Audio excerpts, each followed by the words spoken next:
ভাই কিছু জমে পারে পরকিয়া রানীরা অন্যের জামাইরে একান্ত নিজের বইলা চালায় নিতে।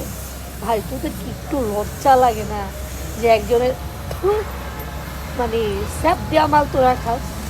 হ্যাঁ, মানে কীভাবে সম্ভব একবার চিন্তা করেন তো, যে অন্যের স্বামী অন্যের বাবাকে মানে নিজের যারও সন্তানের বাবা বলে। হুম, তারও ৮-১০টা বিয়ে হয়েছে, আর ৮-১০টা না মানে ৪টা বিয়ে হয়েছে। হ্যাঁ, একটা যারও সন্তানও আছে তার ওই ঘরে। ওই ঘরের সন্তানকে আরেক ব্যাটার কান দিয়েছে এবার, মানে আরেকজনের বাপ আর একটা মেয়ের স্বামী। হুম, তাদের নিয়ে এখন বলে আমার শখের পুরুষ, মুরুক্ষ পুরুষ। ঠিক আছে, তুমি হলো আপনার মুরুক্ষ পুরুষ।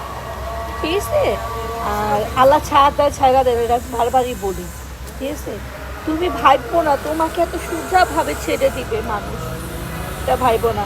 সংসার করতেছো তো করো, মাত্র কয়দিন, 6 মাসও হয়নি, ওয়েট করো। ঠিক আছে, আর পরের জামেনে ভালো মতন চারটা মুখটা পরিষ্কার করে রাখো। পরে তো আবার ওর কাছে আইতে ছাড়তে, বুঝো না? অপরিষ্কার হলে জিনিসটা কিরকম লাগে না?